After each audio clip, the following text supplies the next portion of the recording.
The case of the transferred employee. Hello everyone. Today we're going to examine a case study involving a challenging ethical dilemma faced at one particular health organization. This case study highlights the importance of addressing ethical concerns in workplace scenarios and maintaining professional integrity. Ethical decision-making is crucial in healthcare because it ensures that we treat patients with the respect and fairness that they deserve. In healthcare, we often face tricky situations where we need to find the right balance between what's best for the patient, what's legally required, and what our institution's policies say. Making ethical decisions helps build trust, leads to better outcomes for patients, and keeps the healthcare system running smoothly and credibly. By examining this situation, we can explore how to navigate complex decisions while upholding our ethical standards. So let's get started. To summarize this case, this health organization recently underwent a reorganization, leading to the transfer of personnel into my department. 2 months later, a newly transferred employee requested a performance appraisal, which should have been completed by their previous employer. Unfortunately, the former supervisor refused, citing a lack of communication from human resources. My current supervisor, a person that does not like to be challenged or questioned, said that issues like this happen all the time, told me to create a new set of documents while assuring me that it was not illegal and that it has done a lot to fix things on the administrative side of the organization, and that it will avoid alerting human resources to a situation. In other words, red flags. Now I have an ethical dilemma to face. I placed a call to our legal counsel who agreed with my supervisor's instruction and suggested that if I had a problem with the situation, I needed to go back to my supervisor for further discussion. Now I really am in a pickle. I stopped to think and took a little time to review the reasons behind the former supervisor's refusal to complete the performance appraisal, and decided that there could be several factors at play here. First, there might have been a lack of communication from human resources, leading to an oversight. They might not have been reminded by human resources, leading to a missed deadline. Additionally, the former supervisor might be concerned about how the negative impact of completing a delayed appraisal would be on their own supervisory performance. They could also feel that it's unfair for them to handle it now, or they might believe that there are specific rules that they were supposed to follow and did not. The fact of not having recent interactions with the employee can also make them hesitant to complete the appraisal accurately 2 months after the fact. Finally, the former supervisor may feel that it's unnecessary work for them to do the appraisal at this stage of the game. Regardless of any and all of this, I still had to find a way to resolve the situation in an ethical manner. So at this point, I have two main options: change the documents as suggested to reflect a new date, or confront my supervisor about the ethical implications. I was raised to know right from wrong, and I definitely felt uncomfortable with altering official documents. Doing so could continue to undermine the integrity of our administrative processes, which I was beginning to believe was already questionable, and continue the slippery slope of unethical behavior that will continue to erode trust within the organization. Ethical considerations are critical in this situation.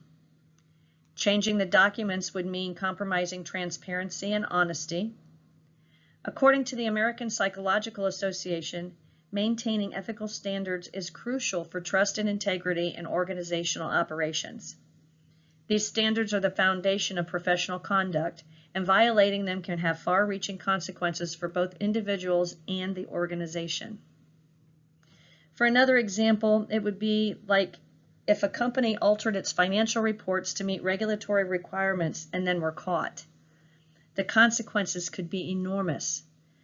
Legal actions, fines, and ultimately loss of trust from any investors and stakeholders. So likewise, altering the transfer documents in my situation could potentially lead to similar outcomes and compromise the overall organizational success. After careful consideration, I decided not to change the documents. This decision was based on maintaining integrity, transparency, and knowing right and wrong. Participating in potentially unethical practices could damage the organization's credibility and my professional reputation, which is very important to me. Upholding ethical principles is essential in any situation, even when faced with pressures to conform to convenient but questionable solutions. Years ago, I had a situation with a pediatric patient that I will never forget and will forever be an ethical dilemma for me. I gave immunizations to her, and she subsequently had a seizure immediately afterward and stopped breathing. I was able to get her to recover, and while there is much more to the story, in the end, the provider that examined her before and after the incident would not allow me to document the occurrence in the patient's chart in my own words. The provider attributed the incident as a 4-month-old with a temper problem because her mom had red hair. I was so infuriated, but like in the case study, I felt uncomfortable confronting the provider or the department manager. Now, on a side note, a month later, the little girl was back in being seen again because she had had 3 more episodes at home since the one in the office. The provider was finally checking her for a seizure disorder, of which I had inquired about during the office incident previously. What are the alternatives? When considering alternatives with this situation, confronting my supervisor directly could lead to tension and negative impacts on my career due to their known personality and their position in the organization. There was a fear of retaliation or receiving a subpar performance evaluation myself. However, I know participating in misleading documentation was not an option for me, and while it was difficult, finding a way to address the situation without compromising my ethical standards was and is vital to me.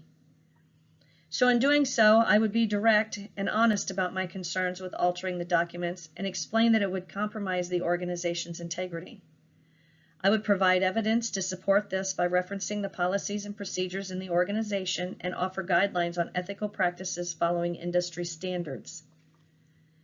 Suggesting a way for us to collaborate for a reasonable solution to address the appraisal issue, like completing an interim review based on the information we have, will uphold ethical standards. In addition, we could seek guidance from human resources or even an ethics committee that could provide a structured approach to resolving this issue. These alternative actions would still involve ethical concerns and potentially harmful consequences, but they were still necessary to consider. Proposing a collaborative solution where the former supervisor provides input on the missing appraisal period and completing the interim review was more aligned with ethical standards and sounded reasonable to me. More than anything else, being transparent in all actions is vital to maintaining ethical integrity. Reflecting on all things considered, my next step would be to seek a formal meeting with my supervisor to discuss the ethical implications. I would propose a compromise where the former supervisor provides input for the missing appraisal period, and then we complete an interim review on the employee. Additionally, documenting our discussion and decision-making process ensures transparency and accountability.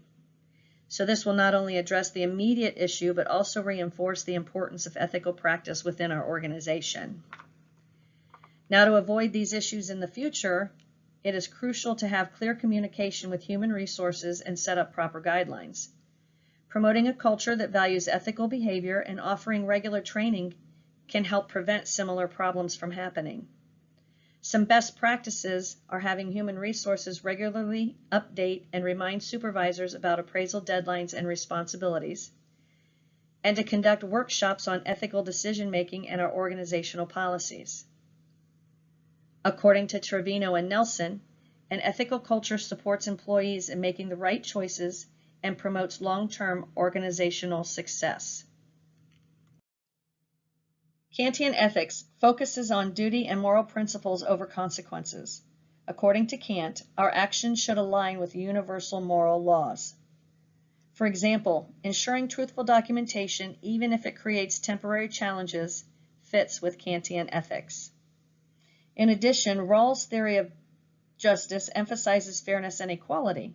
ensuring that all employees are treated justly. An example would be providing equal opportunity for performance evaluations.